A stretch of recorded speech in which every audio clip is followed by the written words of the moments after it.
সেনেগালের ভিসার শ্রেণীবিভাগসমূহ সেনেগালে প্রচলিত অর্থে আলাদা ওয়ার্ক ভিসা অপেক্ষা নিয়োগকর্তা অনুমোদিত কর্মচুক্তি ও কর্ম অনুমতি ভিত্তিক ব্যবস্থা বেশি ব্যবহৃত হয়। বাংলাদেশি শ্রমিকদের জন্য প্রধানত standard work permit, local hire work permit, assignment work permit এবং দীর্ঘমেয়াদী বসবাসের জন্য বিদেশি পরিচয়পত্র বা রেসিডেন্স পারমিট প্রযোজ্য হতে পারে। কর্মক্ষেত্রের মধ্যে নির্মাণ শিল্প, সড়ক ও অবকাঠামো, কৃষি, মৎস্য, গুদাম ও লজিস্টিক্স, হোটেল ও রেস্তোরাঁ, পরিচ্ছন্নতা সেবা, নিরাপত্তা সেবা, উৎপাদন শিল্প, যন্ত্রচালনা, বিদ্যুৎ ও কারিগরি কাজ উল্লেখযোগ্য। অধিকাংশ কর্ম অনুমতি সাধারণত 1 বছর থেকে 2 বছর পর্যন্ত বৈধ থাকে এবং নবায়নযোগ্য।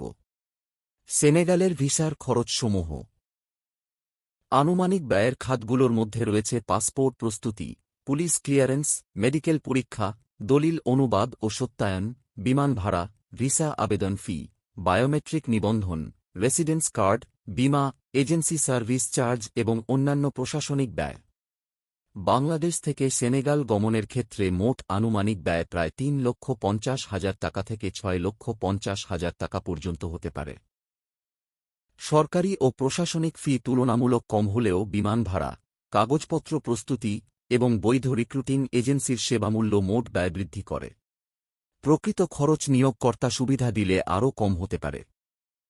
সেনেগালের বেতন কত হতে পারে? নির্মাণ শ্রমিক, সাধারণ শ্রমিক ও গুদাম সহকারীর মাসিক আয় আনুমানিক 40,000 টাকা থেকে 80,000 টাকা পর্যন্ত হতে পারে। কৃষি ও মৎস্য খাতে প্রায় 45,000 টাকা থেকে 90,000 টাকা পর্যন্ত পাওয়া যেতে পারে। দক্ষ ইলেকট্রিশিয়ান, ওয়েল্ডার, মেশিন অপারেটর ও টেকনিশিয়ানদের আয় প্রায় 80,000 টাকা থেকে 1,60,000 টাকা পর্যন্ত হতে পারে। হোটেল, রেস্তোরাঁ ও সেবা খাতে প্রায় 50,000 টাকা থেকে 1 লক্ষ টাকা পর্যন্ত আয় দেখা যায়। প্রকৃত বেতন নিয়োগকর্তা, অভিজ্ঞতা, দক্ষতা ও কর্মঘণ্টার উপর নির্ভরশীল। সেনেগালের ভিসার সুবিধাসমূহ অনেক নিয়োগকর্তা বিনামূল্যে বা ভর্তুকিযুক্ত বাসস্থান, আংশিক বা পূর্ণ খাবার সুবিধা, মৌলিক চিকিৎসা সহায়তা, বার্ষিক ছুটি, অসুস্থতাজনিত ছুটি, কর্মচুক্তি অনুযায়ী ভিসা ও কর্ম অনুমতি নবায়ন সহায়তা এবং কিছু ক্ষেত্রে যাওয়া আসার বিমান টিকিট প্রদান করে থাকে। ভিসা ও কর্ম অনুমতি প্রক্রিয়া সম্পন্ন হতে সাধারণত 3 সপ্তাহ থেকে 3 মাস পর্যন্ত সময় লাগতে পারে। অনুমোদিত কর্মচুক্তির ভিত্তিতে বিদেশি কর্মীরা বৈধভাবে কাজ ও বসবাসের সুযোগ পান।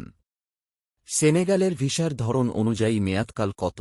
স্ট্যান্ডার্ড ওয়ার্ক পারমিট সাধারণত 1 বছর থেকে 2 বছর পর্যন্ত বৈধ এবং নবায়নযোগ্য। লোকাল হায়ার ওয়ার্ক পারমিট প্রায় 2 বছর পর্যন্ত বৈধ হতে পারে।